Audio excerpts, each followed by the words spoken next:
Okay, so as I go in here and start to throw down texture, there's really three different approaches. Number one, I could use a brush. Number two, I could use a custom shape. Number three, I could even take the lasso tool and very effectively select little areas. It could be dark and light or like rocks and little nooks and crannies, and I could get that to build up. So it sort of becomes a personal preference of what you might like a little bit better and what might work. Since all my layers are organized right now, all I have to do is if I want to select like part of this foreground layer that's right here, I hold down Control and I right click on it with my mouse and I get the foreground. If I hold Control, okay, so I can paint on this foreground layer right now, but if I hold Control and touch in the middle of that layer, it will select the whole entire layer for me. That makes it very efficient and effective. And then I just hit Control H and I hide my ant. So anything I paint in there with a brush will automatically stay. It's like a layer mask in there that'll stay on there.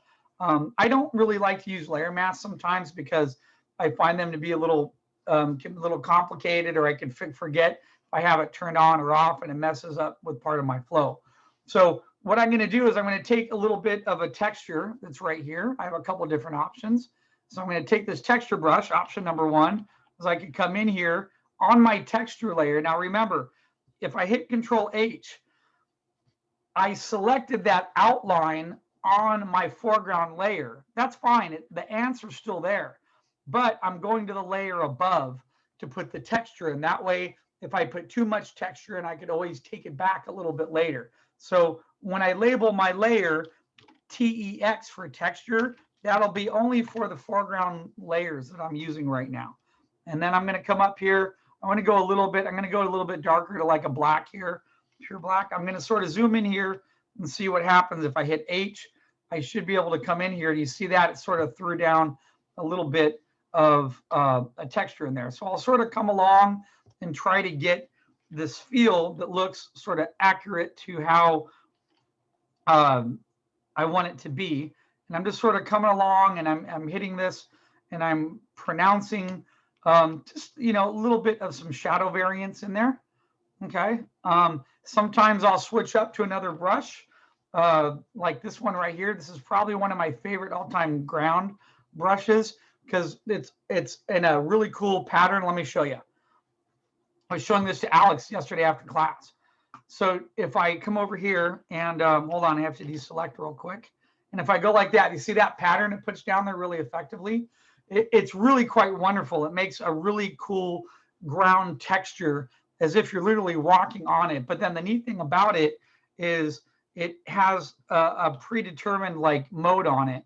So it will start to rotate a little bit on its own. And it's a really great way to make a rocky road or field to a ground. And it literally just took me a matter of seconds to sort of do that. So if you look inside the brush, usually if I'm using my mouse right now, so when I use my mouse, it's keeping it sort of locked in about the same position for me to make that quick adjustment right there. However, though, if I go to my pen that has a little bit more pressure sensitivity, do you see it rotating now? When I go to click on it, hold on a minute. Let me hit deselect, come back down here. See, now it's rotating, which is pretty cool. And the great thing about it rotating like that on a jitter setting is that's a difference because the sensitivity on my pen picks up and it automatically starts to rotate and throw the brush around. And that can be really cool versus if I go back to the mouse, I want to show you one of the benefits of working with a mouse and one of the benefits of working back to your touch sensitive pen. So if I'm with the mouse, I can stamp it in wherever I want it. Now, it's funny, now the mouse is wanting to rotate it. But there it is. See, I can stamp it and keep it pretty steady and get a really good texture pattern. But when I switch back to that brush, look at what happens. So if I start to sketch it in, it'll start to rotate, especially if I touch it a little bit. And that looks a little crazy there.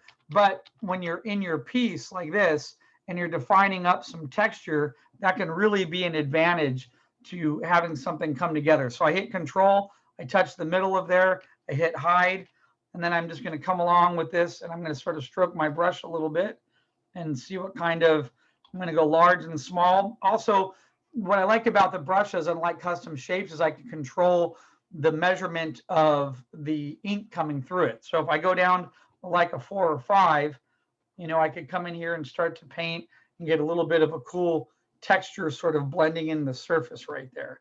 You know, and if it's something that you don't like and the jitter's moving too fast, you just come back over and sort of redo it again. And there, I like that pattern a little bit better. I think that was working in there. And then let me shrink it down. Sometimes I go a little bit smaller, and what's cool, sometimes I go a little bit larger. I didn't like that angle in there, but I like it about, yeah, that looks pretty cool. That looks good. So just by me going over with that texture, you see how it starts to build up a little bit of my ground plane. It gives me something to see, and it allows my eye to visually get in there now and want to start carving or painting a little bit more texture into that. So what I like to do is I go through the bunch of my layers and I'll sort of do this. Okay, so that's sort of step number one. Another option in that I was going to tell you about was using a custom shape. So I'm going to come down here. I'm going to add, I'm going to come over here to this layer next, right here. I'm going to right click, foreground 2.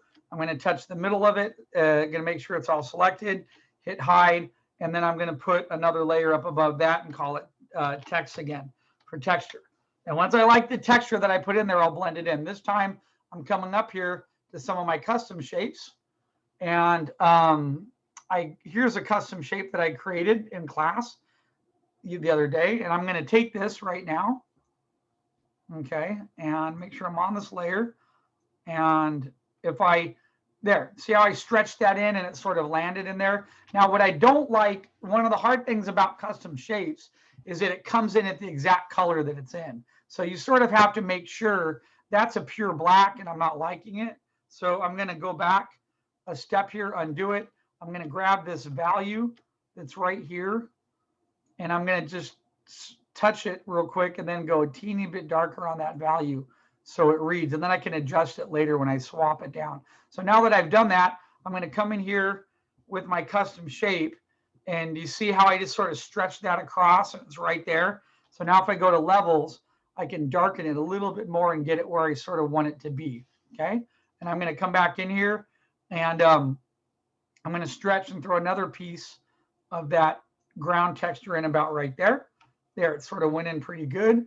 Okay. Now, what's really cool too is, like, you'll notice right around here, I didn't get much of a ground texture in there. So what I can do, that's the advantage of using the clone stamp tool. So if you hit S, what S is, that's the hotkey for the clone stamp tool. And what that tool allows me to do is this. If I hold down Alt, it has a target.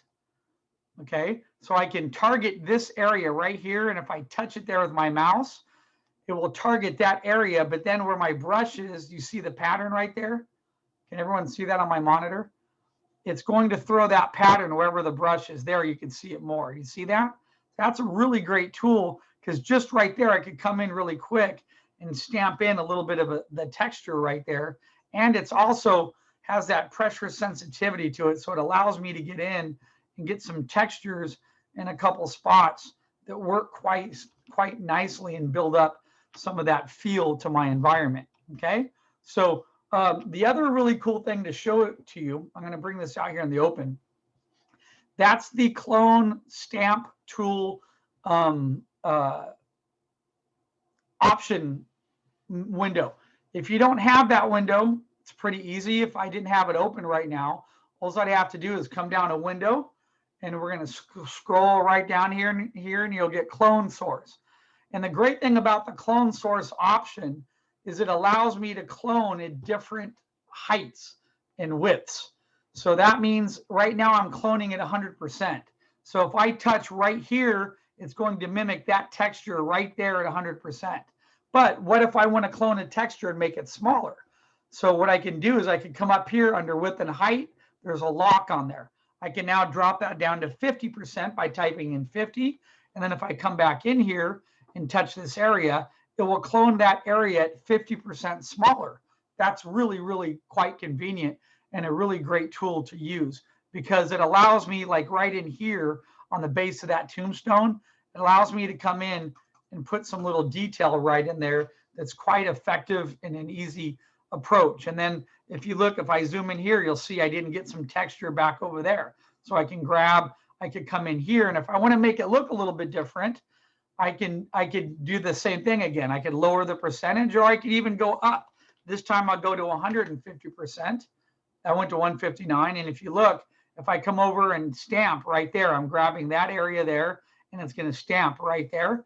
And if I hit my brush a couple times, voila, it's just stamped that texture in there.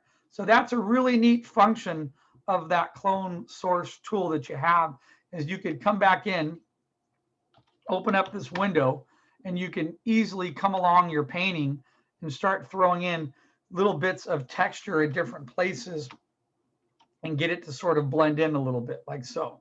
Okay. All right. The other reason, the other main reason, I'm going to put that back next to I like to keep, I have a brush preset option up here in my clone source about right there. I never use this. I don't know why that's up there. There, I keep them up on the top, and then I sort of scroll through my layers.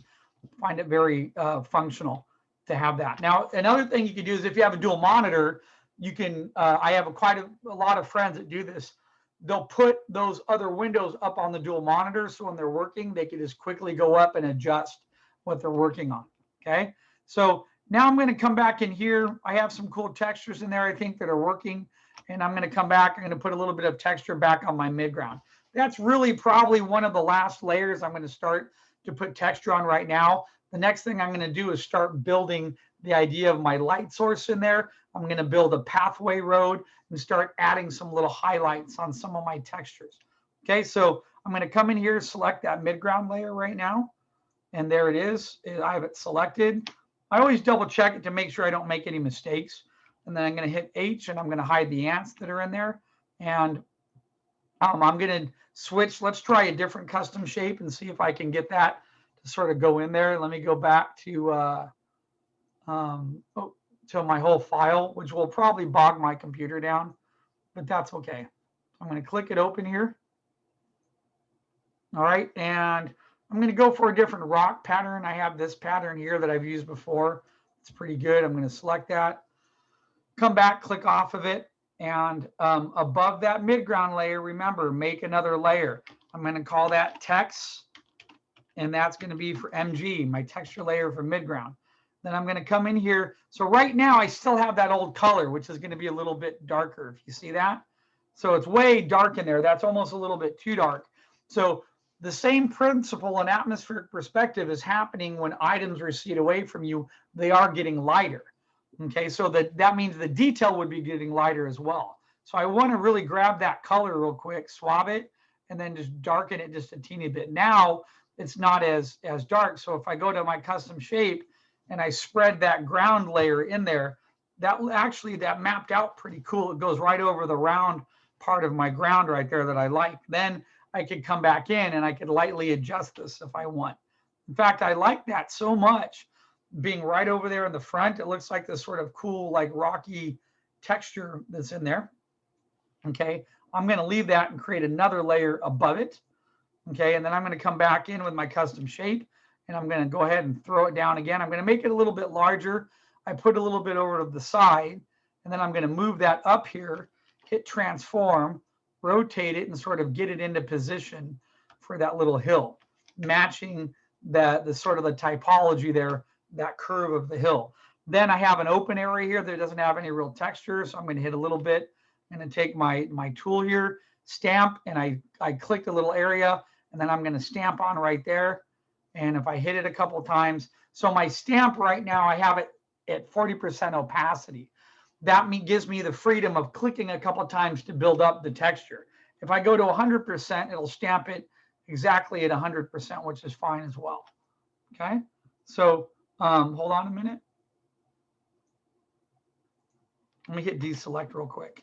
I'm going to go back to that layer that was right here, and I'm going to grab something about there. I'm going to stamp it right in about there. There, I got it blended in pretty good. Okay, so I like that. I also want to come back over here, and I want to put a little bit of maybe a teeny bit of texture right in there. So I'm going to stamp that real quick. I think that's looking pretty good. Okay, all right. So with that said and done, I'm going to merge a couple of these layers together now that I have that sort of texture built in there. Okay, So I'm going to grab these and that'll be merged together, and that'll be the texture layer for that midground. And I still like to keep this on a separate layer. And here's one of the reasons why, is that as I go into light this a little bit later, if I keep that texture on a separate layer, I can select the whole entire texture like this. There, it's selected. And then I can hit H, and now I could come in and I could create a gradient pattern along that texture. So all I have to do is go back to my fuzzy paintbrush, like right here.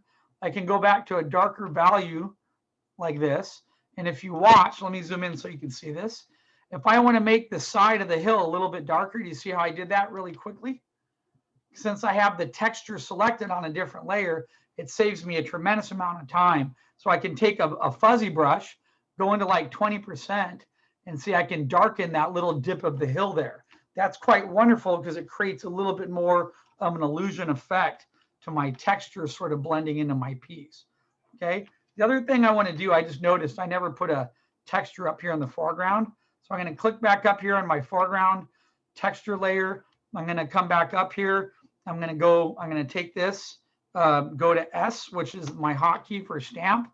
I'm going to stamp that texture, but I'm going to try to drop it down and make it a little bit smaller at about 60%. Oops. There, I put 60 in there. So now if I grab any texture from here, sort of come in here and paint it, okay, it's making it a little bit tinier. So let me hit deselect. And then if I grab this, I can just sort of come along and paint a little bit more texture in there. Give me a second here. Let me grab some texture from over there too. Blend a little bit of that in there. I might come back into that a little bit later. So the benefit of keeping that texture on a separate layer is that if you ever get anything that's maybe a little too dark or rich, like I just threw that in there, I have it on a separate layer. So look, I can turn it on and off. And then I can come back and I can erase it and dull it down the way that I want. So I can take my eraser, go down to like 10%, and I could come in here and very lightly sort of blend that texture into part of the ground and make it sort of come in very nicely. And to me, that's a huge advantage of building up part of your textures inside a piece. Okay. All right. So one of the next things I'm going to do really quick is I haven't done anything with light and shadow yet. I'll do that in just a minute. I want to put a path in there. I like having paths that stretch across part of the piece that help convey a little bit of feel and detail. You know what? I did notice, give me 1 second. Let me come to this layer really quickly. I'm going to select that. And I just want to come back in and I want to throw a little bit of a texture on that bottom part because I'm going to have part of a path go over that. So there, I'm going to grab my texture. Let me bring it in here. Let me transform it, stretch it out a little bit, rotate it, get it at a little bit of an angle right in there, like so. And then obviously that's way too dark. So I'm going to come in and just lightly fade it in and blend it in like that. So I can see it sort of happening. Okay, cool. Now that I have that done, what I'm going to come up to my very top, I'm going to put another layer here and I'm going to call this path. Your path is going to be really important because it helps define sort of the ground and what's happening there. And your path doesn't have to be anything too complicated. So what I'm going to do, but I do want it to be a windy path. So I'm going to come over here and I'm going to sort of lead the path like this. I'm going to take my lasso tool and I'm going to come in here and draw this path sort of winding into this structure right here like that.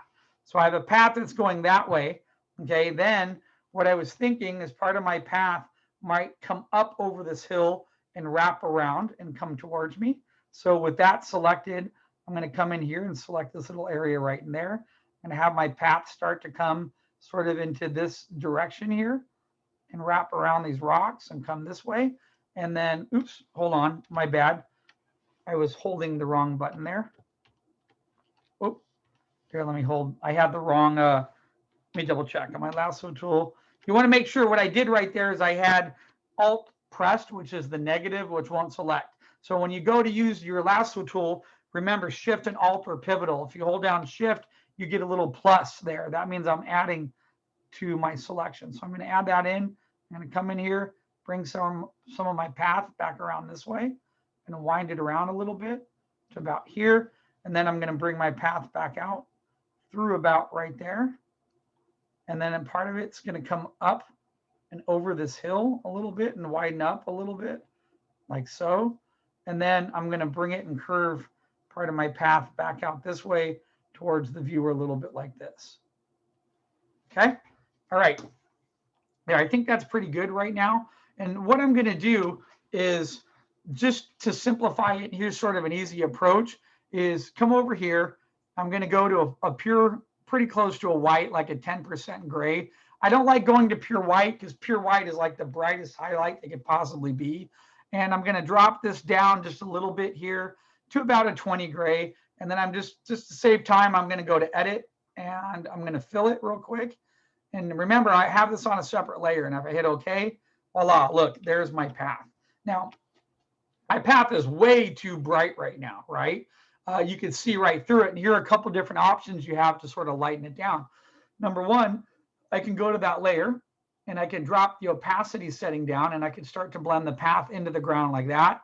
And look, it starts to read quite nicely. But another thing that I like to do is I like to erase part of my path and I get it to blend in, because by erasing it and subtracting from it, it sort of sticks on the ground plane and it allows me to adjust it to atmospheric perspective. So as my path is up here in the front here, I'm going to come in here with my eraser, set it about 10, and I'm just going to sort of lightly click around and start to erase some different parts to it.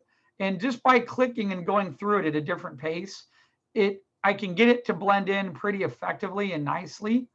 Okay, and it allows me to get like some little rocks and some little edges to start blending in there. And the same thing back here. I'm going to come in here, start to erase that path down, get it to blend in. I'm going to take off some chunks in different areas a little bit more than other areas.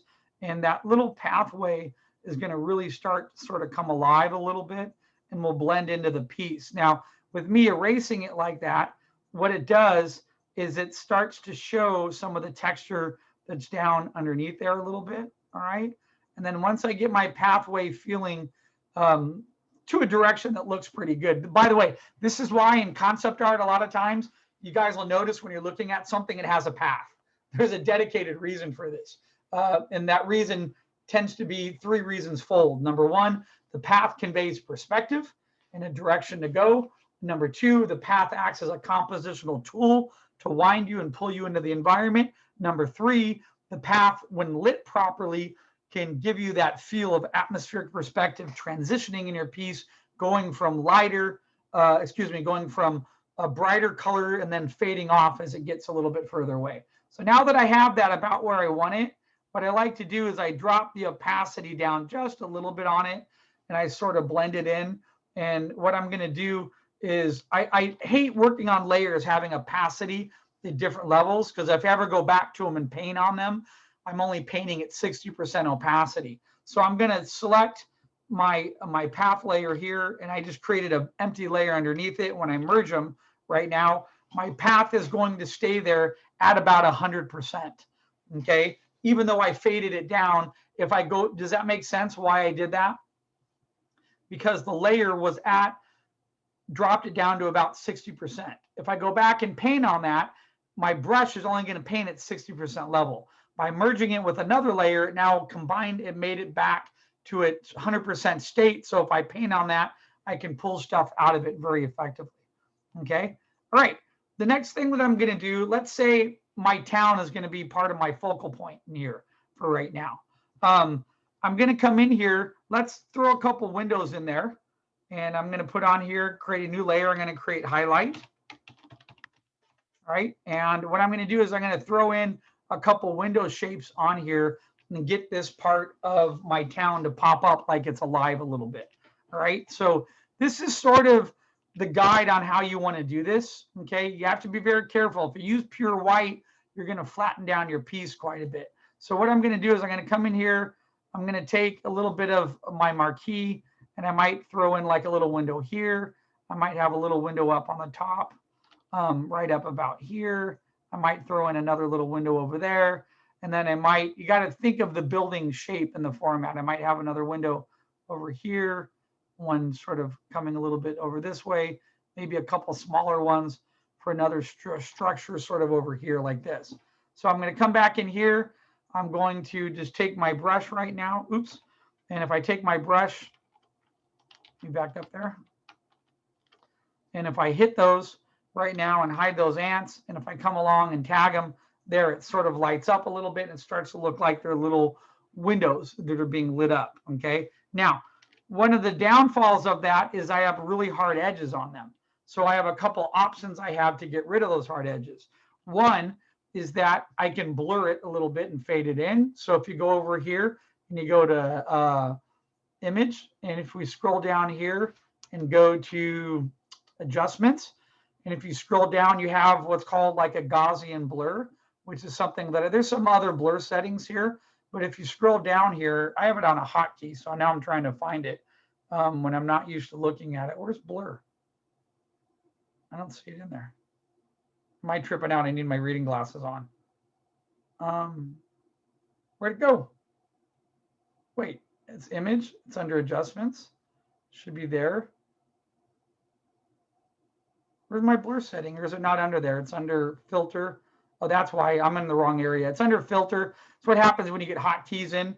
And so if I go down here under filter, excuse me, and go to blur and go to Gaussian blur is pretty cool because it's hard to see the windows in there, but there are these little gray dots. And what it does is I have a different blur setting so you can see it in the painting right now. So look, there's no blur. I have these crisp windows. If I turn on the blur a little bit, you see how they get a little nice and fuzzy? They're going to be fuzzy because they're a little further away. So if I hit OK, that would be fine. Then I can come back here with my brush that I have. And then I can sort of, what I do is I sort of hit it in the middle a little bit to get it what I call hot. Like the center of the light is a little hot. And then I open up my brush a little and like this and go and sort of tap it once. And what that does is it makes that fuzzy sort of glow of light on there. Okay, like this. There, so I get that little glow of light in my piece. And then I hit it a little bit with the brush, a little bit wider, a little bit lighter, like a 10%. And it creates that nice fuzzy feel as if lights are on in part of my city, okay? So I find that very effective way to sort of light something.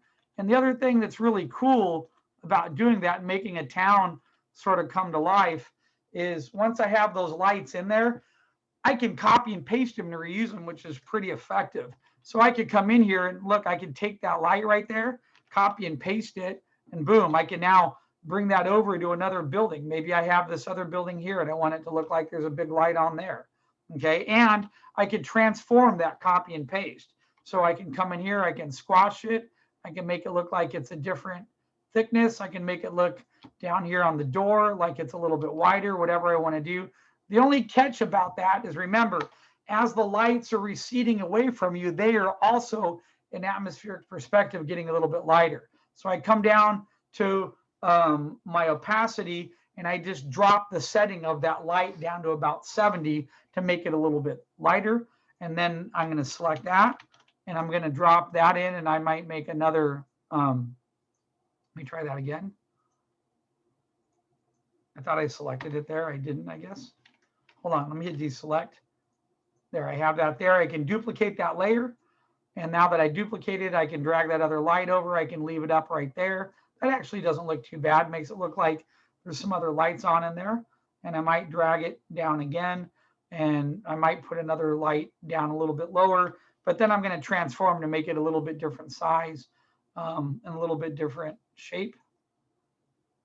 So it doesn't quite feel the same. So let's say I leave that on. I might put that over here on this side like that. Okay. All right. By adding then I merge all of them together. So I grab all my lights right now, and they're all right here, and I merge them on one layer. So now I have all my lights sort of positioned together. Okay. One of the things I haven't done yet is I haven't defined the shape of the building.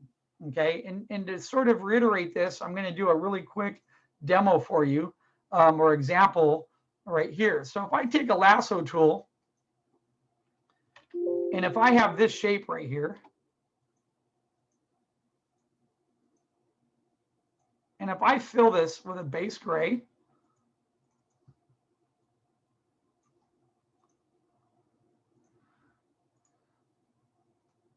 I have that base shape pretty much that's right there, right?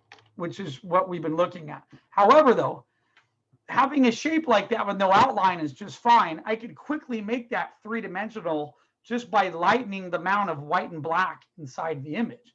So if I come over here and if I select part of the top like this, okay, and then I just go to Command L for levels and I move my slider around a little bit.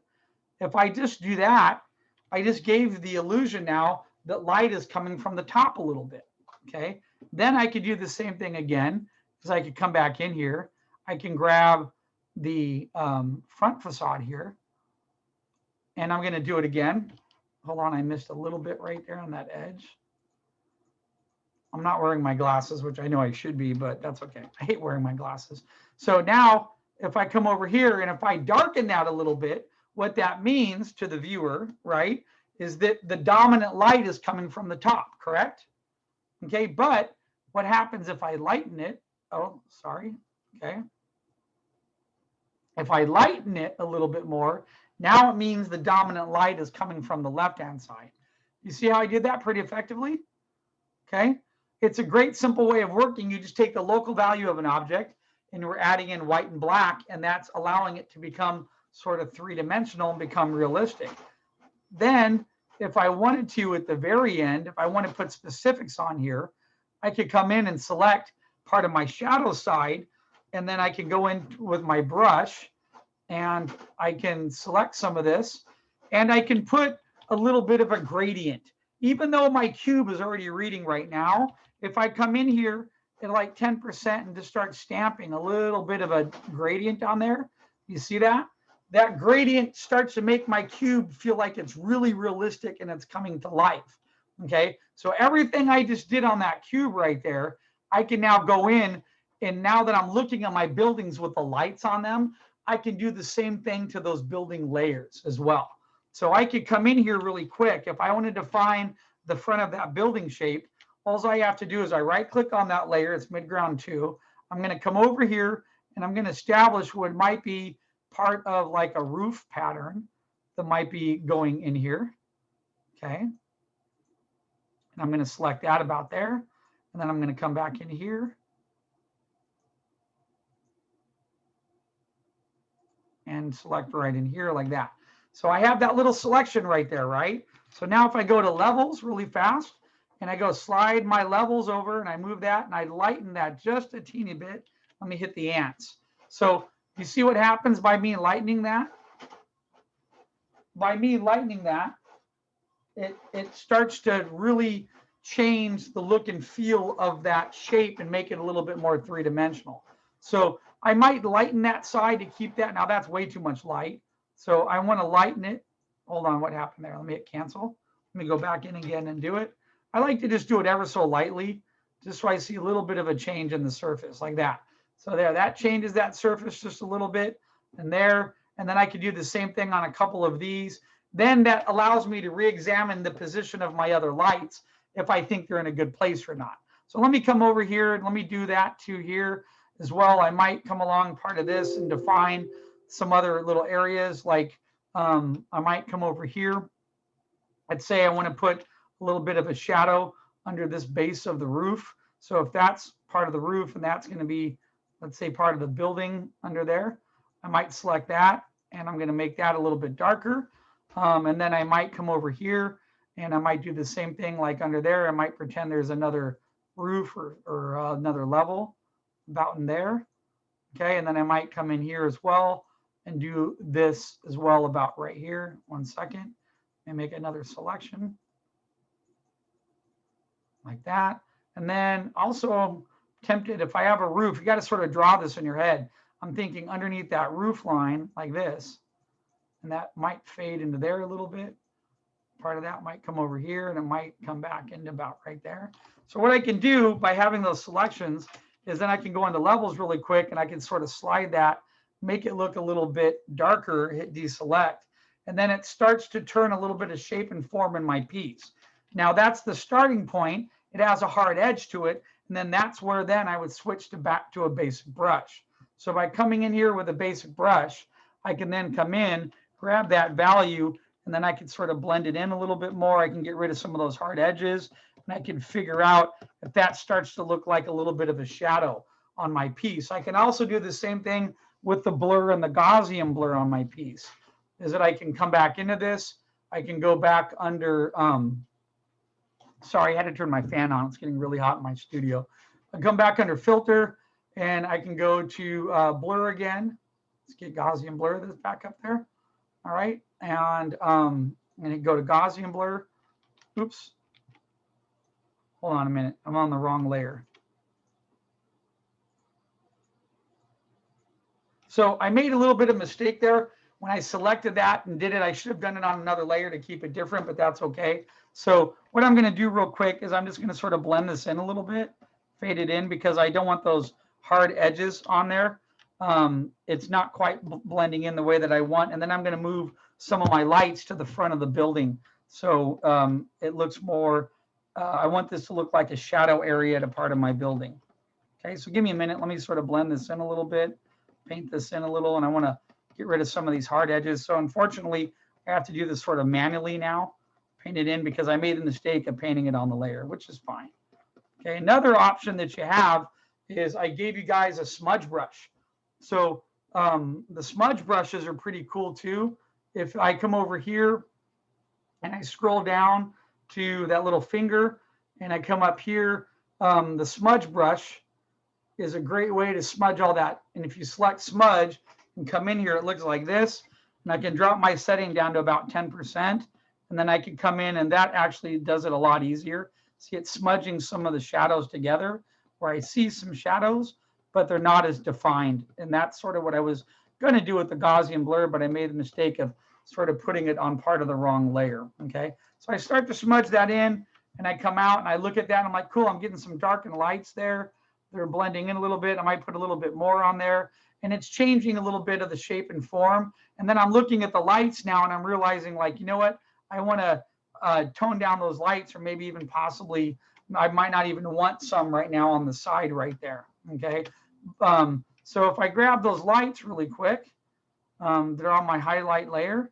I think I might just, for right now, erase them down quite a bit and get them very light. I might come back later and modify them. So I would do the same thing I just did to that building, to a couple other little buildings here, to get them to start to turn in terms of their value and their shape. I might come in, select a couple little dark areas and start to pronounce it and go from there. Okay. What I'm going to do next year is I'm going to come back in here and I'm going to put a moon in the back. And then I'm going to move my moon around and then come in and start highlighting parts of my buildings and put some fog in and some details that start to make my piece sort of come together. Okay, so I'm going to add another layer up here, and give me a second. Guys, I got a weird message on my phone. I need to make sure it's not one of my kids wanting something. Okay, cool. All right, so in some of the brushes that I gave you, there are actually some moons in there, and there are tons of moon brushes that are out there. Let me close my email. It keeps bothering me, sending me messages I don't want it to send. All right, so if I go back in here and if I look, I don't know why my computer won't let me work. It keeps giving me these notes on there. If you scroll down a little bit, I have a couple little moons that are in there. Let me see if I can find them really quick. There they are. Okay, there's some different moons with different values to them that do different things. I got these from a friend of mine. They actually work pretty good. And what you can do, always keep your moon on a separate layer. So I have a layer up above. I'm going to call it moon. And the reason why I want that on a separate layer is so I can move it around. So if I come in here and stamp this right now, it might be pretty bright, but I could adjust it a little bit later. So if I come in and sort of stamp that in about right there, that would be pretty consistent, matching to my buildings having a little bit of a light side on them. Okay. Now, if I want to brighten it even more, I can stamp it a couple more times. In fact, if you want to look at the difference, if I was at a pure white, I could make that moon would look, oops, at 100% would look like that. So that's pretty bright, and that would be maybe too bright. I think you would probably agree. But I could come in here very effectively. Let me back up there. And if I use, this is the reason why I prefer brushes over custom shapes sometimes, is because I can use the settings, the opacity settings in the brush. So if I stamp my moon right now at 60, it's going to look like about that. And that's actually not too bad for me, because it still allows me to go in and put some little highlights on the moon and brighten some little areas. Okay, so that is a little bit large. So I'm going to select this, and then I'm going to scale it down a little bit. And I'm going to move it into about position of where I might want it. I like it sort of there, being overlapped a little bit by my foreground element. So I'm going to grab my moon, drag it underneath that foreground there. So the branches are now sitting on top of it, which is pretty cool. Okay. Then what I'm going to do, all moons have a glow to them. And I left my moon a little bit duller, so I can always come back and brighten it a little bit towards the end. Okay, so here's one great thing you have to do is you got to go in, scroll back up in your brushes, grab that one fuzzy brush, best fuzzy brush ever that I gave you guys right there. And I'm going to come over here and I'm going to widen the circle around my moon, and I'm just going to sort of hit it once. You see what that did to the moon? It immediately gives it a nice little aurora around it and makes it feel sort of alive. And that's what moons tend to do, is they tend to have that feel to them, that sort of nice little haze around them.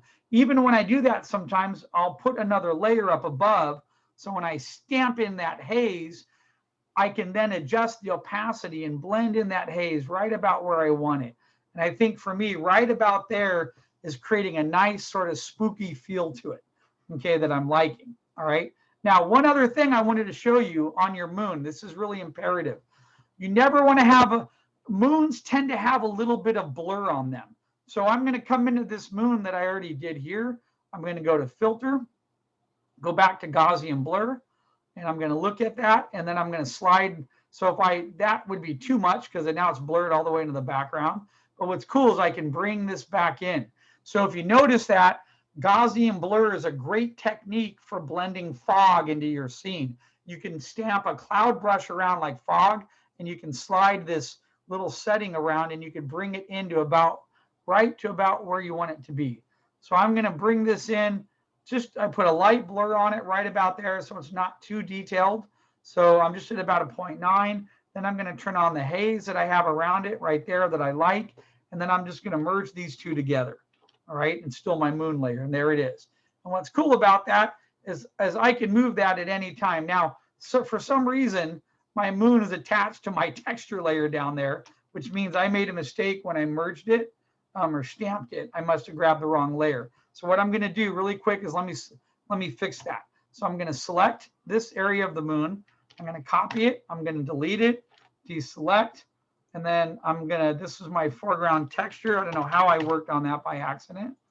Let me label that accordingly. So I have that as a separate layer. Then I'm going to be able to come back here and add another layer right here. And I'm going to drop it under foreground. And then I'm going to hit paste, and voila. I pasted my moon back in there, and I got it where I want it to be.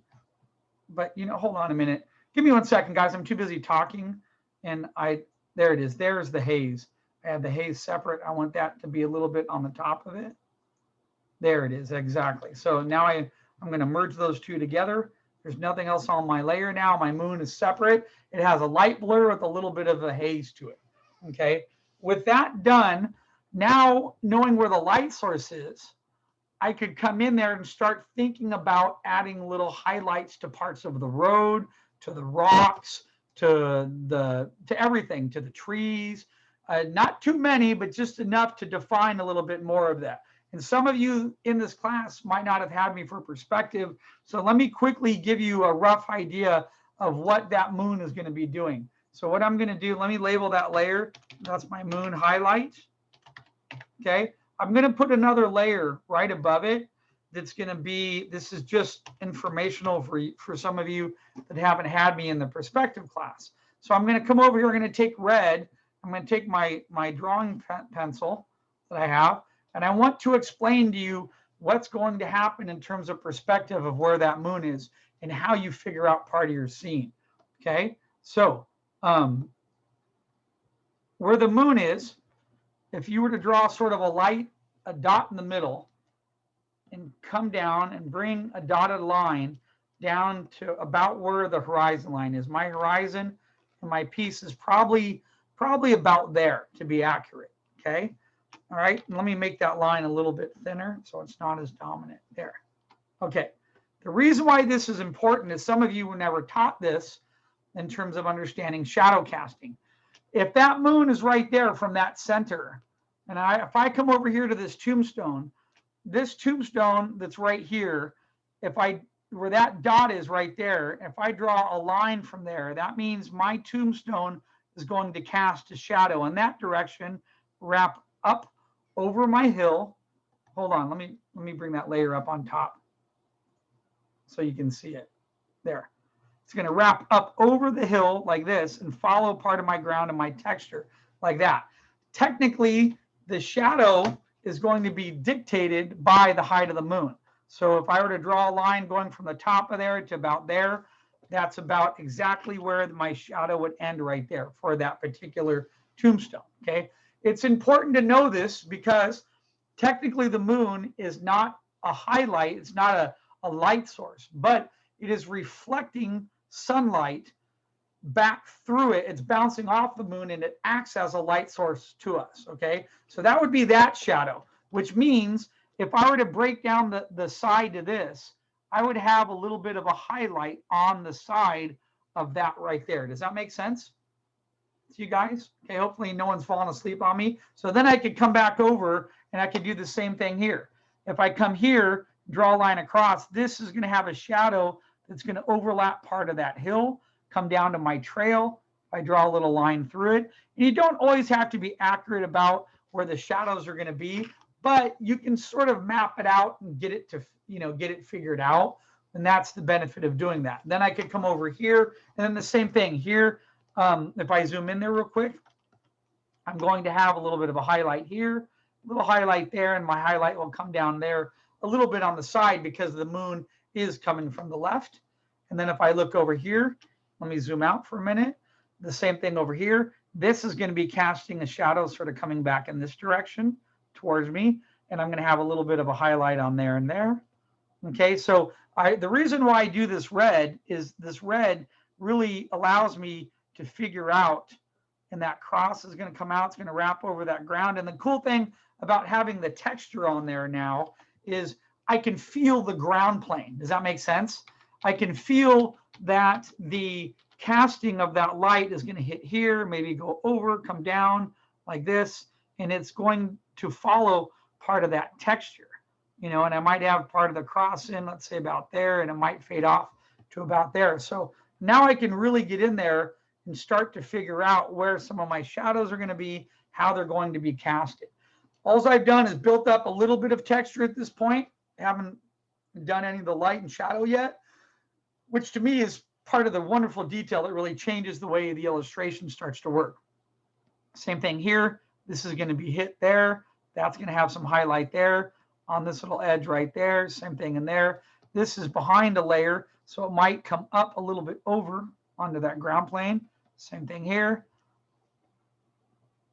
I'm going to have it in there. That's going to cast a little bit like so, like that. And then same thing here. Now this is really going to get hit with some highlights on some of these edges here. And then that's going to cast. Remember, look at that bottom point there. It's going to cast into this direction sort of, but going along the ground plane. So if I come in here with my ruler, I figure that out. It's going to wrap over this hill, go a little straight, and then come in about there. And it breaks down into different levels. So it might get a little bit thinner, let's say about in here, like that. That might be part of that cast of that.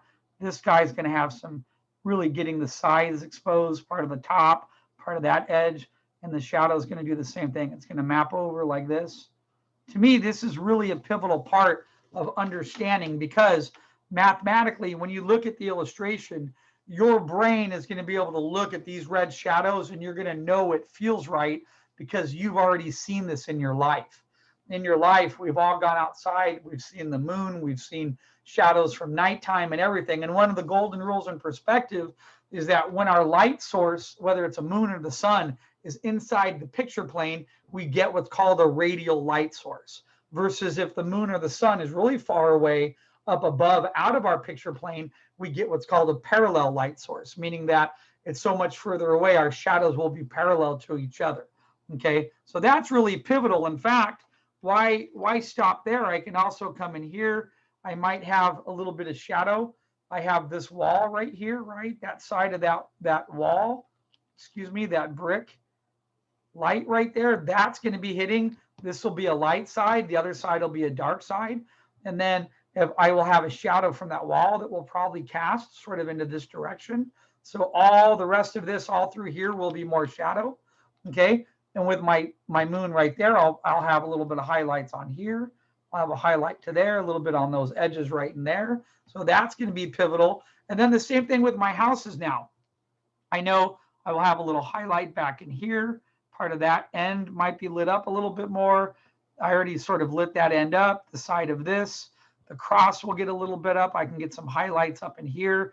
Heck, I could even probably turn all that shape and form in here with some highlights in there. So what I like to do really quick, now this is further away, this other building. So any highlight on there, it's going to be very faint and very light, but it could be there. You can have a little bit up on there. Okay, a little bit on here, let's say like that. And then also on maybe the rock facades.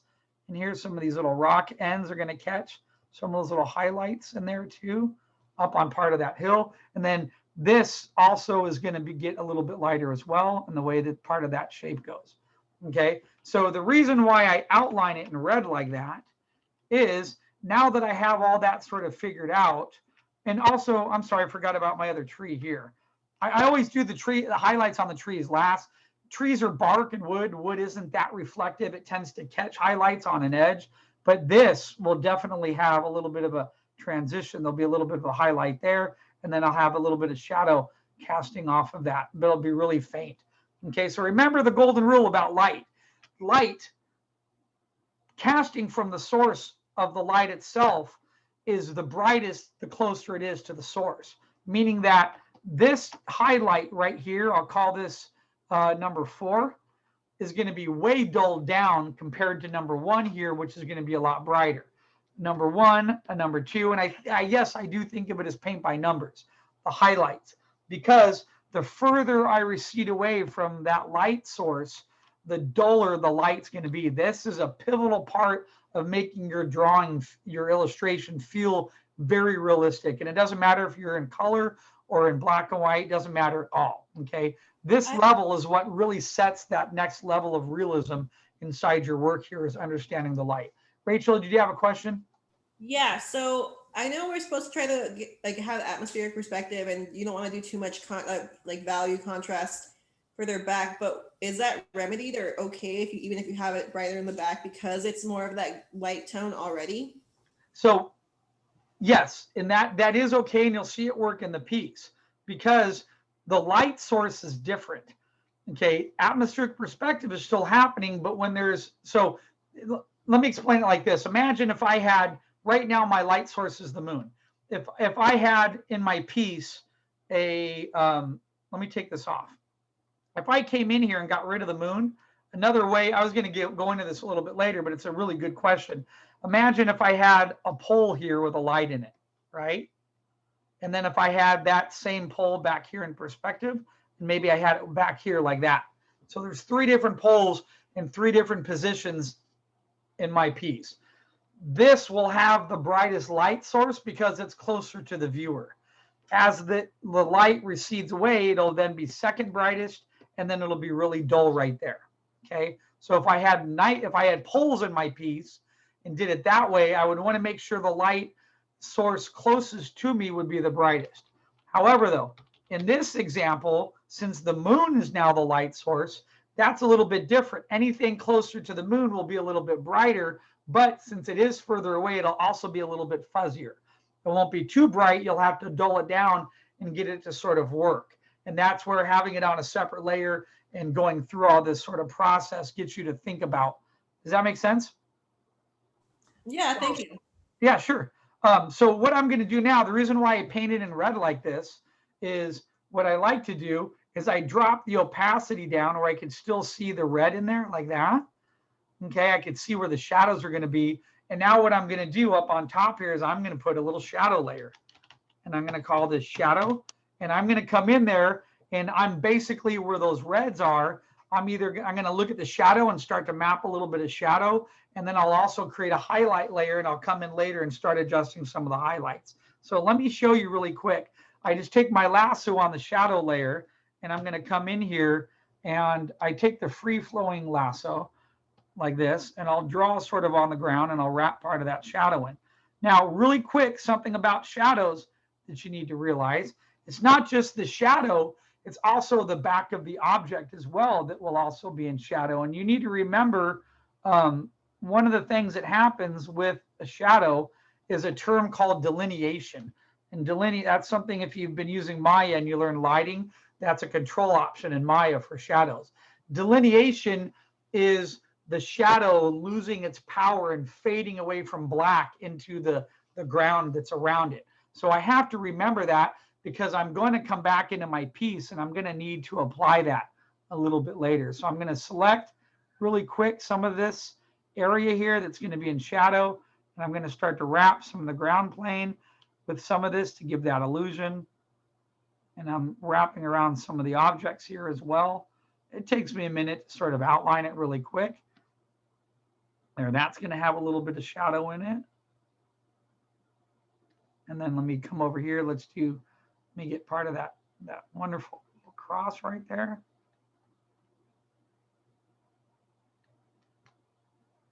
Uh-oh, my pen didn't hit there. Let me get the top. Let me get that.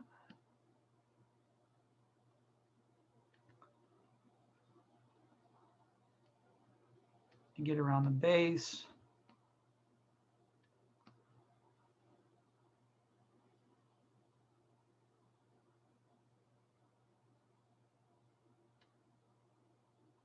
And then might get a little bit of the cross, the top of the cross in there, about like that. Okay, I'm almost done. Sorry, guys, bear with me for just a minute. I know it's a little tedious. It takes a minute to get in there and get some of that information. Okay. All right. Let me do these over here too as well. So it's not just the shadow I'm selecting. I'm also selecting the back of the item that's casting the shadow into.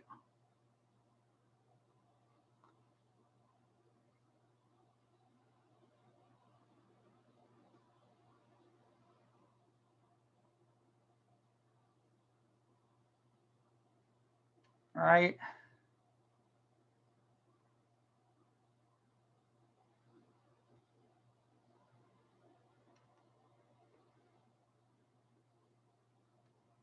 Okay, so there we go. I have those selected, okay? Now, if you wanted to keep that selection, do you guys know anything about channels? Maybe this isn't the good time to teach you, but I could create a path and define that path real quick and then load those up. Or another thing that we do for painting, and this might be a little bit more complex, is I could create a channel. And a channel is basically like a piece of red film where I cut out all those patterns I just made. And then I could go back into them and load them at any time just by loading the selection. I think since nobody knows that, I'm not going to go into it right now, but I'll show you that. Remind me, another class, I'm going to show you guys how to use channels and load channels because they're a very effective way to work inside Photoshop. Okay. So now that I have that done, what I'm going to do is it's on a separate layer. I'm just going to come in here and take the sort of darker value, a little bit darker like this, and I'm going to hide my selections and I'm going to go to my brush because remember, if I take my fuzzy brush right now and I'm going to block in some of the shadows, and then I'm going to turn off the red, by the way, too. So I turn off the moon. So now when I block in some of the shadows here, remember the shadows that are closer to me are going to be a little richer because they're closer in atmosphere. So if I come in here and just start touching this, you can see that shadow come alive. I'm going to switch values a little bit darker, and then I'm going to hit some cool little gradients in here. Do you see how I did that right there? It really makes it pop very effectively. In fact, I could come in here, paint a little bit in there, and then even on the shadow itself, I can punch it up a little bit. Do you see how realistic that just became by me touching the back of that and popping it out? So I haven't even added in highlights yet or even texture on the tombstones. So now I can come in here very light with my fuzzy brush, and I can start selecting some of this, and then coming along some of the shadows. Eventually, what I'm going to do is I'm going to come Hey, back to Phil, my, yeah, question. I was just gonna about to ask you a real quick question. Sure. Would you almost want to do like a multiply layer so it maintains the textures you had underneath it? Because it seems like you're almost losing texture since you're painting over it. Okay, and that's because, right, that's because, Alex, right now my shadow layer is sitting on the top. I'm going to drag my shadow layers and put them under my texture layer in a minute. So remember, in the beginning, I did the local value and then I did the texture above it. I did that for a reason. So now I can drop and bring part of the shadow under the texture layer. And then I could go back and repaint on the texture layer and control the amount of texture that shows through the shadow. So what you're thinking is spot on. Okay. So in fact, I'll do that right now. Let me grab this layer. And if I bring it down here, look, it says texture foreground. Boom. And see, if I put that right in there, I need to go up maybe one more notch about there. So now I have part of the ground texture, and I could be building part of that. But the other reason why sometimes I leave shadow on the top is I come back and I have to do that part about the delineation where I erase part of this. The more the shadow casts, the more it loses its power. Okay, so I'm going to blend some of those shadows in. So let me go. We'll get to that in a minute. You can always adjust that. Remember, there's natural gradients that take place. A gradient, a dark transition inside. There are white gradients and dark gradients. So you have highlights that transition with white, and you have dark little areas. So it's in my best interest as I start to plot out part of the shadows to consider taking my brush and I find like one little part like right here, and I hit that a little bit more, and it creates a little bit more of a gradient to like the ground level, and then here as it starts to get faded away, it starts to dull a little bit. Okay. And then here, I'm going to hit a little bit of that corner, maybe a little bit up there on the top, like so. Okay. And you can see what happens is pretty effectively, I start to get a really nice look and feel to my piece that it's feeling very realistic. Now, the shadows up here, they do have to be a lot lighter. Okay. We want them to be lighter because they are away from us in atmospheric perspective. So now if I come back in here, I hit this guy a little bit. Blend that. That's sort of perfect for me because I can still, with my shadows being on a separate layer, I still get to come back and erase them and blend them in a little bit. I don't think I did a shadow on that tombstone really quick, which is okay. So what I'm going to do is I'm going to hit deselect. I lost my selection now. It's in there. And I just wanted to sort of zoom out and show you how much the piece has changed by adding in the textures, the road, the little lights, and now going into the shadows. And then I'll start to go into some of the highlights. Now, some of my shadows here are getting a little rich. So this is where I will either come in with an eraser and I will start to erase a little bit, or I will come in and I will start to smudge a little bit. So let's try Smudge Brush. Those smudge brushes, I'm telling you, one of my students gave them to me. He found them from somewhere. And we've always had this joke, like I only give them to our students because they work so damn good. They're like really, really efficient. So if you come up to smudge and I grab that brush right here, look at how nicely it'll start to, if I just bring this across, it just literally just will drop it down a value or two. And I'm just smudging the tone around so it's not that great. And what's really cool, shadows delineate, they fall apart. So once I get out a little bit further away, and I'm going to hit 0.5 to put the power right now, the strength is at only 5%. And if I take my brush here and I just lightly go across and go like that, it just lightly blends that shadow into the ground plane right there, which is quite a wonderful way to work. Okay. Now, opposite, let me hit Command Z. Opposite to doing that, because in Photoshop, there's always 3 ways to do something, is I could go to my trusty eraser as well. I can go to erase at like level 1, and I'm just going to come in here and start to fade and lightly erase and blend this in a little bit. Now, it still keeps a harder edge on it, which is okay. Part of that is going to be dictated upon the light source itself. So sometimes I do a little bit of erase and I do a little bit of smudge to sort of get it to blend in a little bit. So I'm going to come along here, got a little too dark in there. I erase some of that. Got a little rich in there too. I'm going to try to blend that in, that little corner in there, erase a little in there. And I do like to zoom back out of the piece to make sure it's sort of working and I can see what's happening with some of these shadows in here. Okay. All right. So that right there, you can see that, oops, you can see how immediately what the values do. And I haven't even gone in and put any highlights in yet. Just like I did that demo right here with the cube. That's exactly the principle of what I'm doing by adding in some shadows in there. And I forgot the shadow of this guy up here and some other little elements too. So this was sort of step 2 I wanted to show you guys, where now we get to come in there and start doing some of this. So really quick, let me come back into my shadow area. I did forget this here. So let me select part of this. I want to go around. Oops. Let me just get this, because this is also really important. It's in the foreground, and I want part of that shadow of this light to feel, you know, nice. Wrap some of these shapes that are here.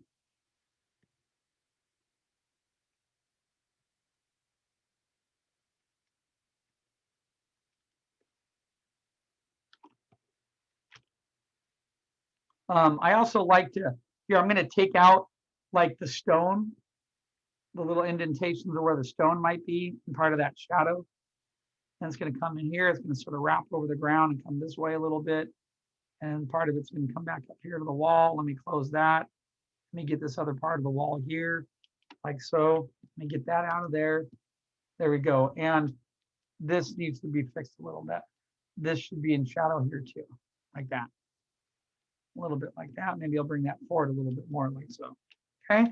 So I'm back on shadow layer. I'm going to take my fuzzy brush and I'm going to come in here. I always like to hide the ants. I can't stand looking at the ants. I'm going to punch it a little bit there. There, I start to darken the back of that wall. Look at what that gradient just does. Do you see it? How it just changes the whole look of that. It really pops it and starts to turn part of that feel and make it come alive. In fact, I like that so much that when I'm done here, I'm also around this hill. I want to darken a little bit of the tones of the ground, and that'll make the ground pop out. See how that starts to make the ground pop out a little bit more? That your eye is attracted to gradients. Your little computer has memorized this stuff. So when we see a gradient in a piece, this is how it really starts to work. And this is the benefit of having the texture. Now, if I hit deselect, I could come in here and I could go, hey, light's coming from my moon. That means part of this here is going to be a little bit darker in shadow. Part of that's going to be a little bit shadow, right? Because then as I come in here and start adjusting and painting a little bit more, blending on my path, blending that into the environment, the light's going to feel very realistic. Okay. In fact, I really don't like this hard edge in here. So I'm going to right click on that path. I'm going to come back in here. I'm going to take my eraser and I'm going to really come in here and try to erase and get rid of that hard edge. I want it to blend into the ground a little bit, to the dirt, and there's rock. I haven't even gone in to paint rock yet, you know. Rock has little highlights on them, little ends to it, you know. Get that to fade in a little bit. Sort of blend that in a little bit, like so. Okay. All right. So I still got more work in this piece I got to go do. I got to come in there. I think you guys are understanding the point now of the lighting aspect, right? So now that I've done that, eventually I have to go back in and I can blend in some little highlights. I can change the facades of some more buildings and get the, the light and dark sort of working. So I just continue. I like to build the piece up in different parts. At no point do I ever just do all of shadows and go, I'm done with shadows, or do all of highlights. I build it up a little bit here, a little bit there, and you build it up sort of slowly, and you end up having a better outcome. And then the other thing I do, which I haven't done, note to self, I haven't saved my file yet. So that would be very helpful, because if it crashed or the power went out, I would just lose everything I did. And one of the things I like to do is I save in steps. I like to save every 30 minutes, and I save in, like, I'm going to call this Phil's Demo 2 right now, and I hit save. And the reason why I save in steps is because if I ever lose the file, or the computer crashes, Photoshop crashes, or the power goes out, I've only lost 20 minutes of work. Okay. So now I would go in there and start, adding some shadows on the buildings and all that stuff in the back. Now, I'm going to jump ahead and cheat, and I want to show you the power of clouds really quick, okay? Because I didn't want to lecture for the whole entire class, and I'm already at like 12:05, so it's been a good hour plus since I've been in here, okay? So let me show you really quick how I can use clouds to my advantage. Because remember, you build up the whole piece. I can tell you right now, just by looking at this, I have some black shadows in here on my tombstones in my shadow area that I would definitely come back and thin down a little bit. They're actually getting a little too dark, so I might come in here with my eraser very lightly, and I might pull out some of these shadows or blend these in a little bit more. That was a little rich. That was a little rich. I just need to see the change of the shape and the form in there. Okay. And then I might adjust it a little bit more. So I'm just lightly making some of these changes in here, getting them to blend in a little bit, trying to avoid that hard edge. Okay, you guys ready for the magic part? The magic part of the clouds. In the brushes that I gave you, if you scroll down here, right here, about 4 layers in, you will see about 5 awesome cloud brushes, okay? These 3 over here are probably some of my favorites. This brush right here is actually a watercolor brush, but when you take this, and if you go to a nice white, it has a wonderful pressure sensitivity to it. Hold on, you add another layer here. You always want to have clouds separate. And deselect. Why is nothing coming out? Oh, that's why. I'm on some weird brush erase tool. I don't know how I did that. I hit some weird button by accident. So this has a watercolor feel. You won't really notice it, but it's very soft. Let me just sort of hit it.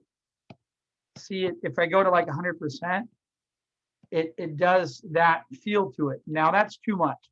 But when I hit it slower to like a 3 or a 30, it allows me to sort of build up, and I can punch in little areas of highlights like this. And what you do, here's one of the secrets of doing a cloud. You pencil in something with some highlights, right?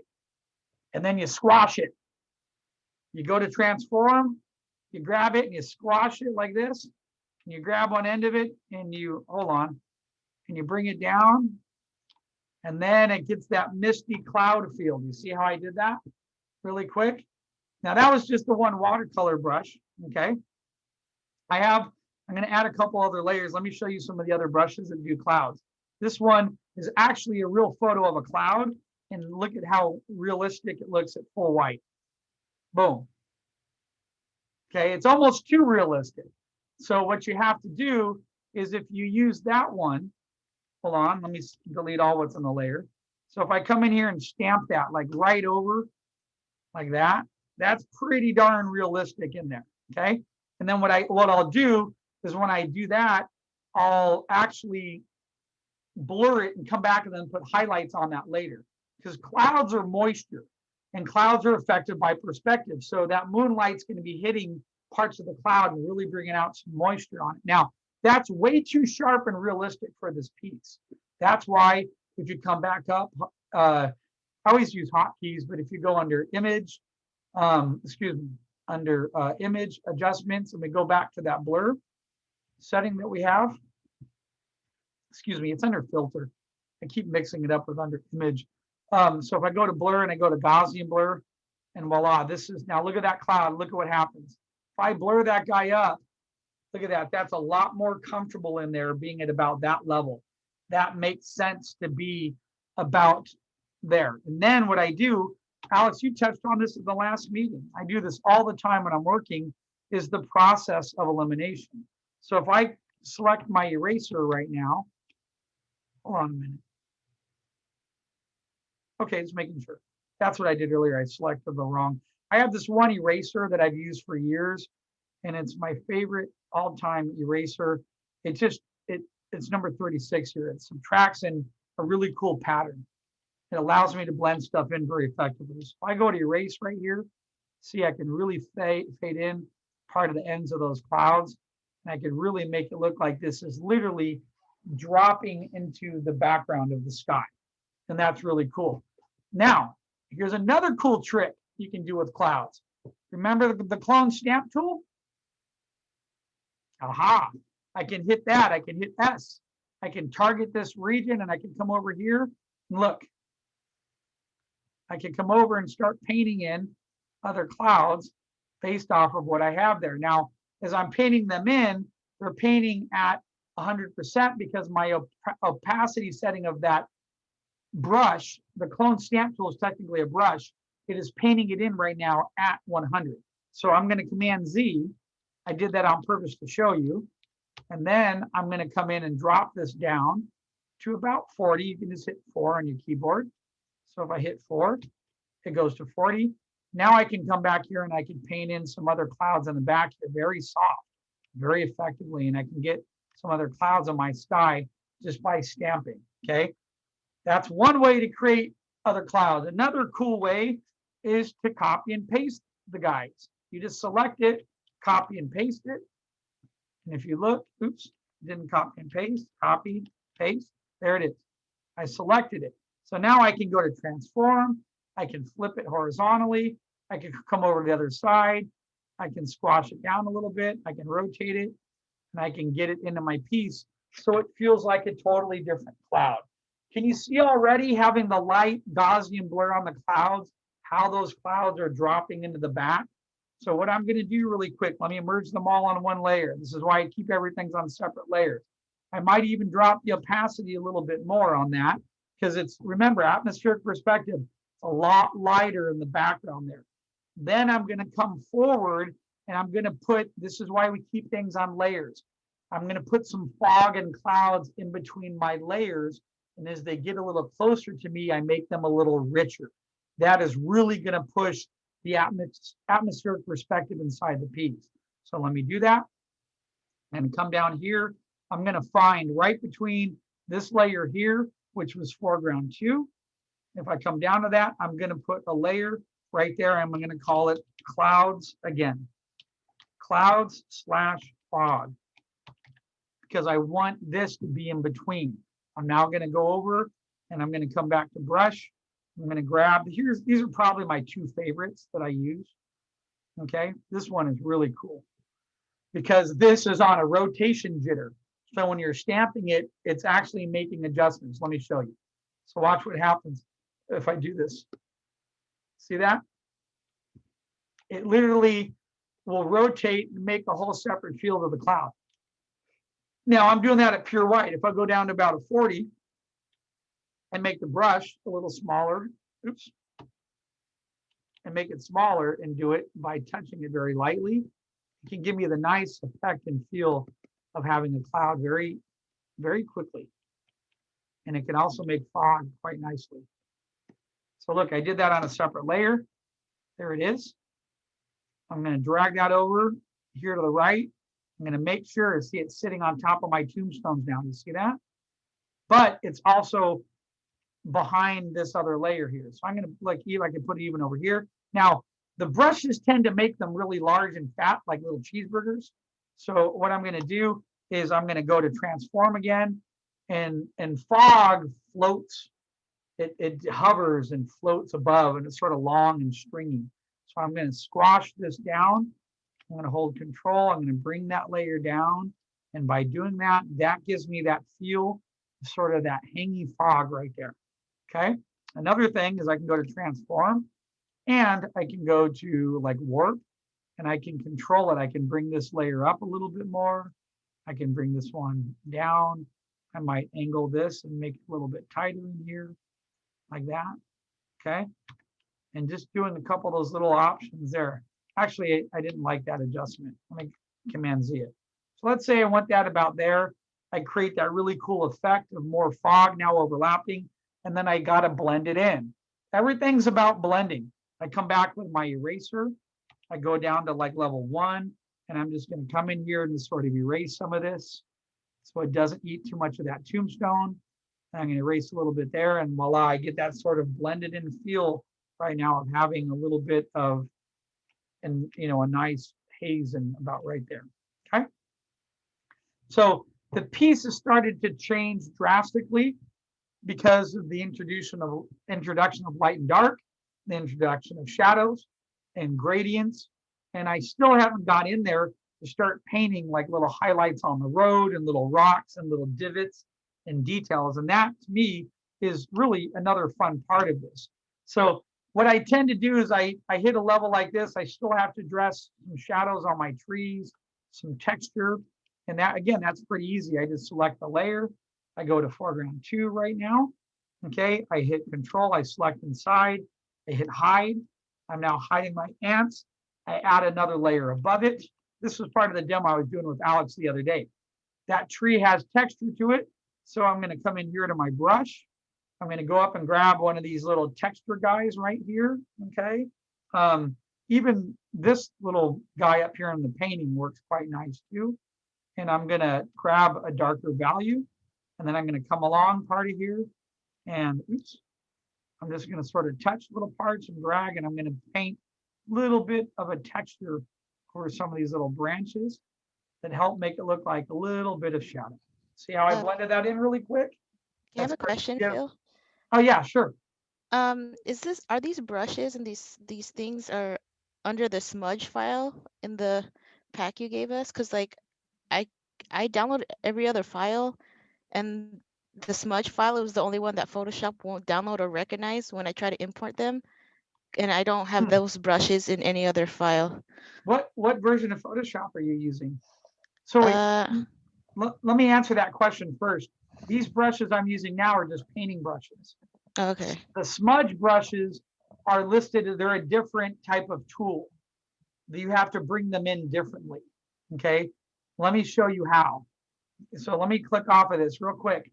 If you look at the smudge brushes, the smudge have a different icon to them.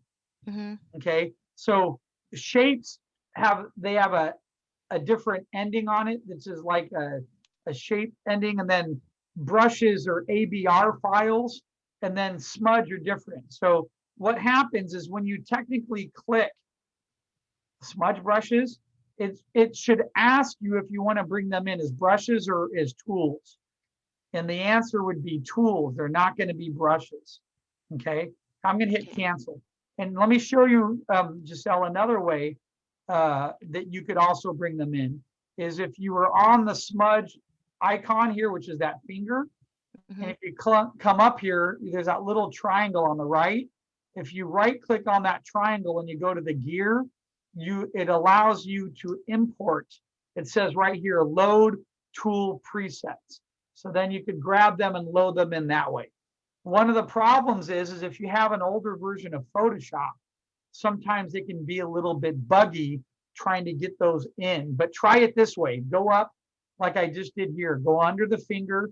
Okay, go to the angle, go to the little gear, scroll down on the gear, right? And go to load tool presets and then find the folder and bring them in. And then when they're in, because you just took the words right out of my mouth. The next thing I was going to do is I was going to come over here to Smudge Nice, which is my favorite all-time smudge. And then I was going to come in and start to smudge the detail I put on the tree. So look, if I just lightly even touch it, it blends in those values very nicely on the tree, creating a really nice transition of gradients in there.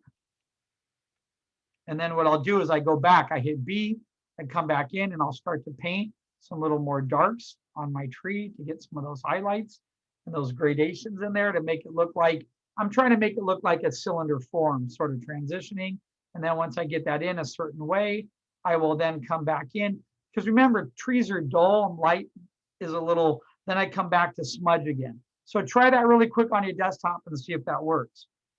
And then when I come back to the smudge finger, I will lightly come in here. I'll put that at only 0.5, and I'm just literally just touching the surface, and it literally smudges it into the background color so efficiently.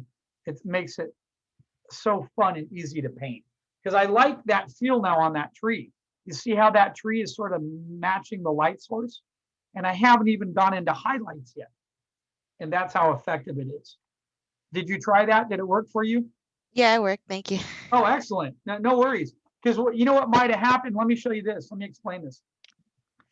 When I double click smudge, Photoshop wants to bring it in automatically. But if sometime you, in your preferences, if you have this don't show again window off, Photoshop sometimes will bring them in only as brushes, and they suck as brushes. As a tool, it's super awesome. You know, there's so much you can do. And what I would highly recommend that you do is here. Let me compress all my layers real quick and show you something really fast. In Photoshop, a great way to compress all your layers and put it on another layer is if you hit Command All, select the whole screen, hit Shift, Control, and copy, and then hit paste. What it does is it will take everything that I'm working on, and let me turn all of these other layers off.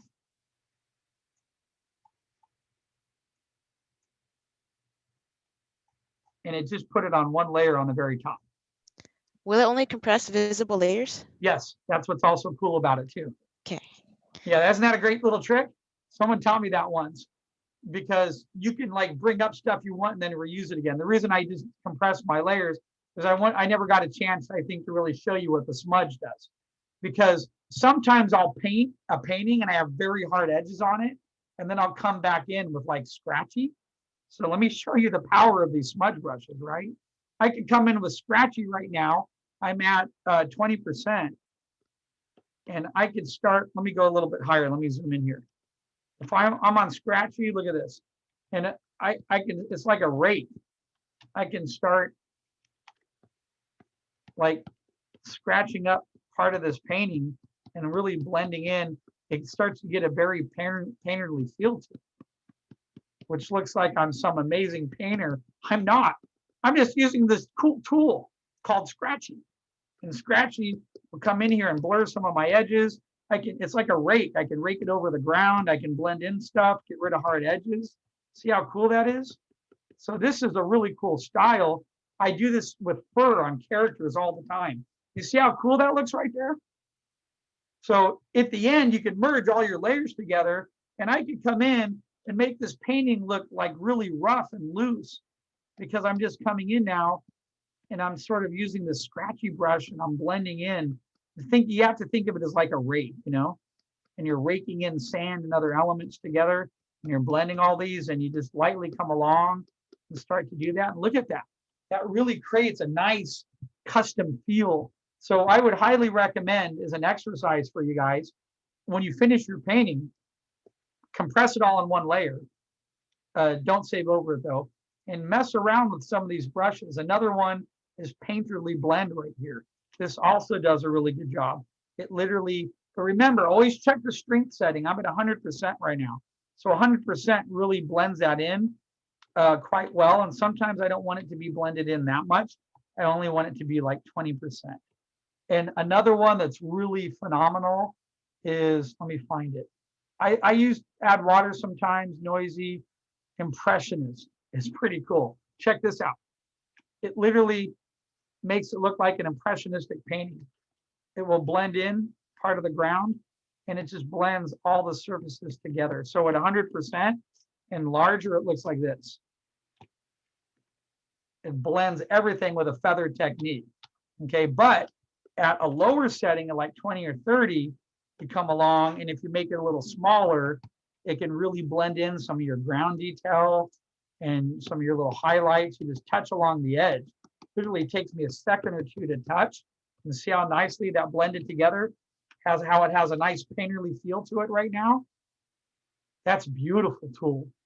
That's why I tell you guys, guard these tool presets with your life, right? They are for our students only, because they work so dang good. They literally change the way that you will start to paint. I mean, I use this tool I will throw highlights in a painting, and I come back with this and I'll use it to blend in part of the highlights. And look, it's almost stamping a texture to the ground too, which is quite wonderful. See how cool that is? Look at how much more rich my painting is because I went in and started using some of those brushes. It looks like I was in there painting it myself with as an expert Van Gogh or as a painter. And I'm not doing that whatsoever. I'm just using these tool presets. Okay. Phil. Yeah. So so we should just be doing, even though we're rendering it, we want to keep it as like a thumbnail and like keep it small, right? Because I know like this would, like we couldn't blow this up because then it would get all pixelated. So are we supposed to be working small still? Even in this step? So what I'd like you to do is once you have a composition that you like, you can get it to this size, to a larger size. All you got to do is you go into your settings and you up your, so if you go over here, let me show you. If you go into image, and if you go into image size right now, I'm at 300 DPI. All of you should be working at about average of 200 DPI at 300. So if you're already at 100 DPI, yeah, you might have some limitations, but you can punch this up really quickly just by going up and adjusting that. And then you select it, enlarge it a little bit.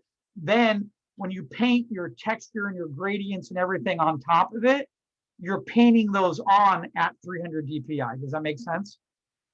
And it'll hold this resolution just fine. So if you take your small thumbnail you like and you enlarge it, it might get a little pixelated, but don't worry about it. You're going to go back in and you're going to paint over it and you're going to put highlights and smudges and you're going to make it sort of come alive, you know? Okay, so when we know what thumbnail we want to take to this phase, we do enlarge it to fit like a bigger canvas, right? Absolutely. And then okay. And then you've been rendering the thumbnail, and I didn't know if you wanted us to render out some thumbnails. No, absolutely. This is exactly what I want you guys to do. I want to let you guys go work for the rest of class now that I've had a chance to lecture over this, and then I'll come back into this again one more time and do some highlights. So I just wanted to show you the difference of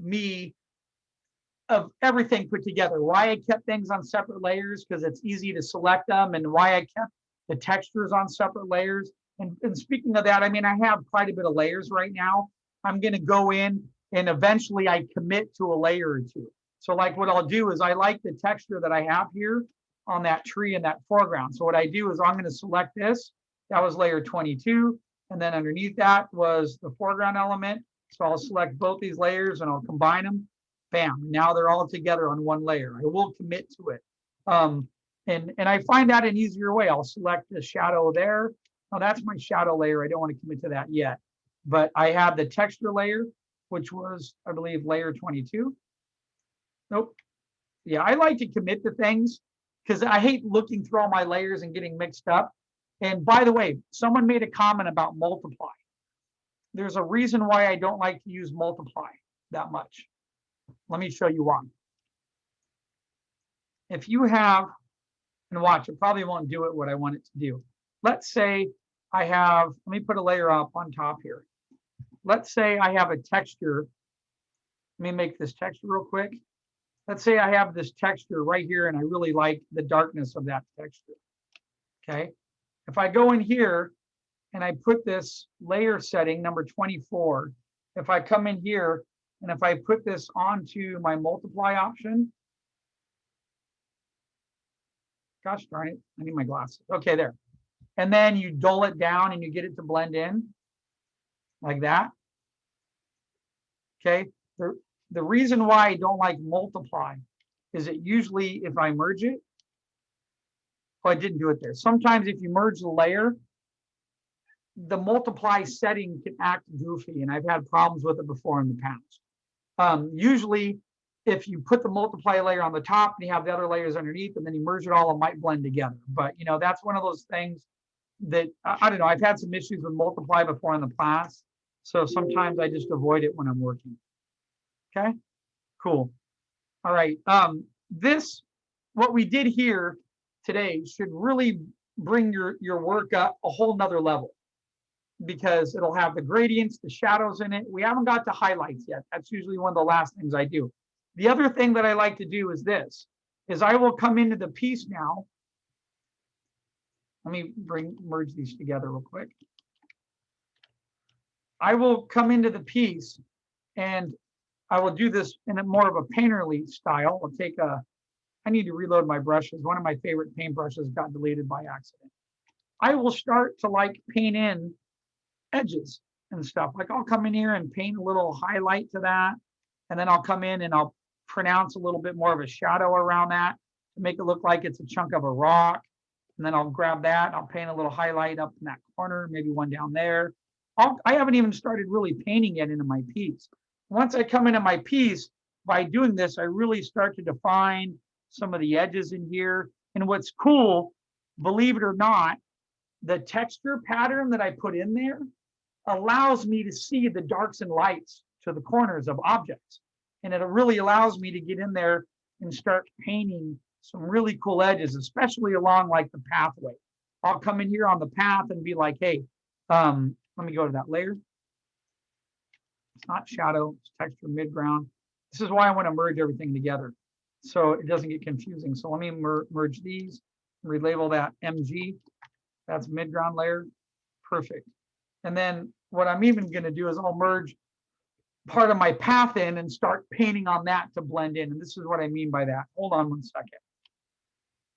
Where did I put my path? My path is up here.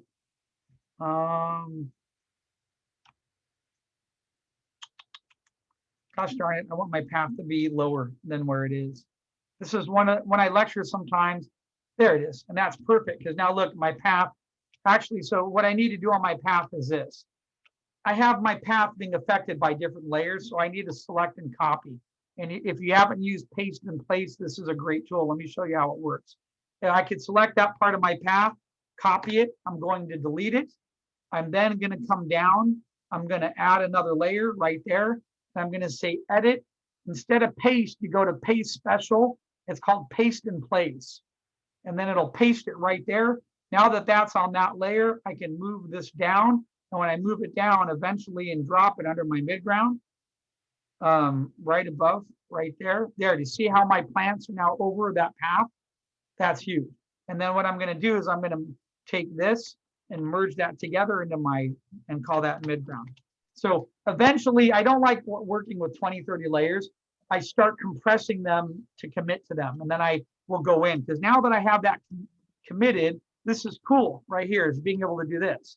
Let me paint a rock real quick. I'll come in here, I'll overlap part of this with like a shadow. I'll take a little highlight and I'll come in here and I'll put like I have a question, Phil. Yeah, sure. So is that special, like lassoing it and then doing that special paste? Is that any different than just like doing the lasso and then just right clicking and cutting it out of the layer? Yeah, well, because sometimes what happens in Photoshop when you go to paste, it'll paste like in the middle of the screen. It won't paste where you want it to paste. In this example, and like here, let me give you another example here. I also want to paste this. Let me go to my path. Now my path is selected. I want to paste just this part of the path on above the foreground. So I'm going to select it. And it is in this example. It's actually, let me use this example. See the path back there? Mm-hmm. I want to paste that on that background layer. Right now it's sitting on the top. Okay, so I'm going to copy it. I hit Control C. I deleted it from there.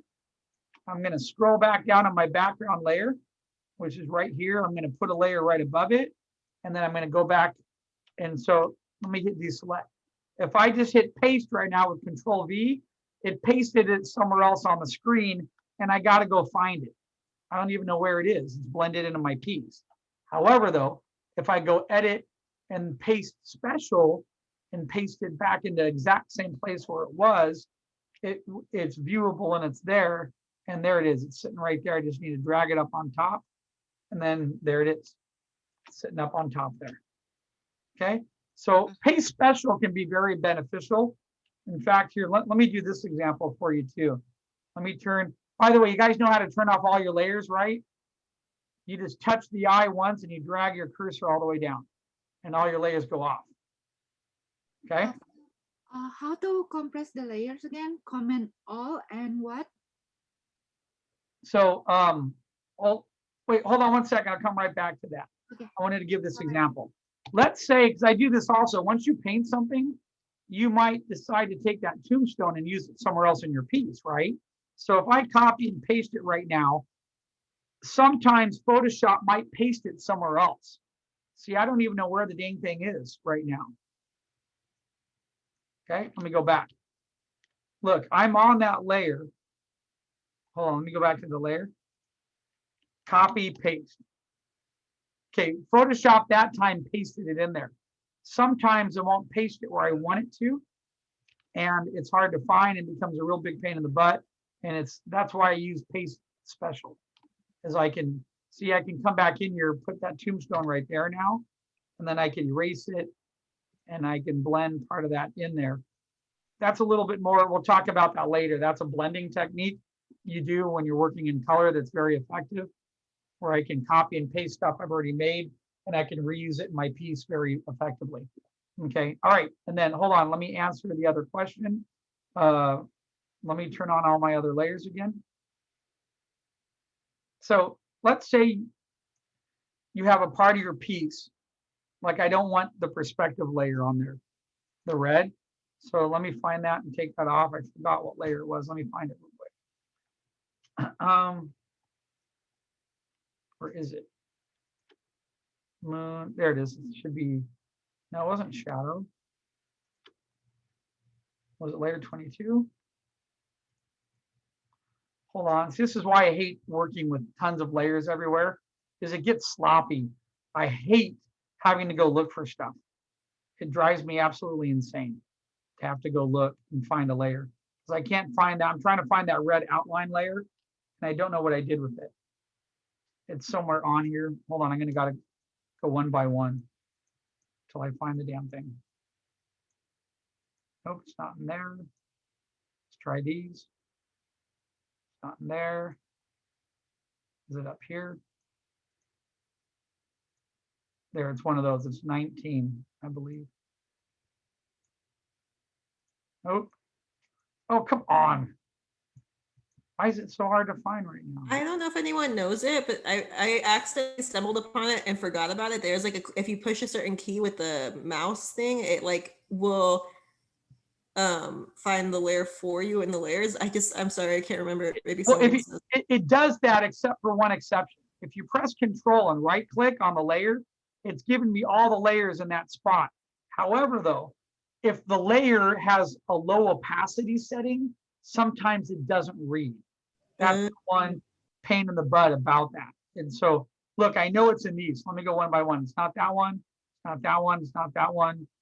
It's, there it is. It was on my moon layer. So I'm just going to delete that. I don't really need that right now. I'll get it out of there. Okay. To answer that question, I believe that somebody else had. If I have all my layers right now and I want to compress them to reuse them somehow or try a quick test, this is what you do.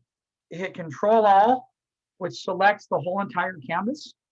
All right. Then it's just like a normal copy and paste, but you hit Shift. So instead of hitting just Control and copy, I'm going to hold Shift, Control, Copy, which tells Photoshop to do all the layers. Then you hit Command V, and voila, it now merged all of my layers that were open, and it put them up on the very, very top. Because if I turn all these off, it's now up just on one layer right there, which is pretty cool. Because you can do that really quick, and then you could come in and try painting approaches or blending approaches, or try something without screwing up your original painting. Okay? Thank you, Phil. Oh, my pleasure. Okay, so it's pretty cool stuff, right? We're getting into this and we're getting some really good feeling here. And what we're doing here will apply to color later on as well.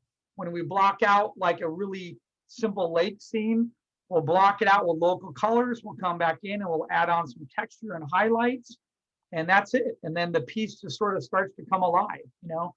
And what we'll do later in another class, I'm going to show you how you could go in and once you finish your tonal study and it looks really nice, I'm going to show you how you could go into that and start adding some color. Okay, it's really simple and very cool. In fact, tempted to show you now, but I'm afraid you guys are going to start messing with it. So we'll wait and I'll show you later. So using layer options, you just build up some colors to it. Okay. In fact, a lot of famous European masters and American illustrators would do tonal studies first, and then they would come back and do like a CYMK process where they would, one of those artists is Maxfield Parrish. You guys know who Maxfield Parrish is? Let me, you'll know his work if I show it to you real quick. Let me bring up a window right here. Okay. Go to Google. He was a German guy that moved to the United States, and he was a wonderful American illustrator. He did these really beautiful colored pieces of like women in these sort of Roman settings, and like, you know, people sitting next to clouds and looking up over the sky and this type of stuff. These, there's a big, beautiful piece he's really famous for. I have that print in my office at school. Okay, I love Maxfield Parrish. Look at that, isn't that beautiful? Everything you're looking at was done in black and white first. And then he would do a 4-color process on top of it, where he was basically like doing a color Xerox. He would take the black and white, and then he would come back and he would put a pass of magenta on it. Then he would put a pass of like a blue on it. And then he would build up those values. Excuse me, he would build up the color from the values underneath. We can do that in Photoshop as well. We could come in with layers and paint on top and use options like multiply and overlay and all these other cool options and start to add color into your piece. And this is really a huge benefit because artists and American illustrators at this time, you didn't have digital. So you had to figure out like, hey, how do we really get things to work? And being able to nail down a piece of work in black and white first was really pivotal. That's how, especially the European masters, you go look at, you know, Van Gogh and Degas and just all of them, you know, you had to learn how to paint in black and white first. Once you master tone, because there's an old expression, color gets all the credit, but value does all the work, and it's totally true. If your values are not holding together, whether it's character design, whether it's environment design, everything else sort of falls apart, okay? Anyway, I'm gonna stop talking. I know you guys wanna go work and you're probably already working on your piece. Let me stop the recorder really quick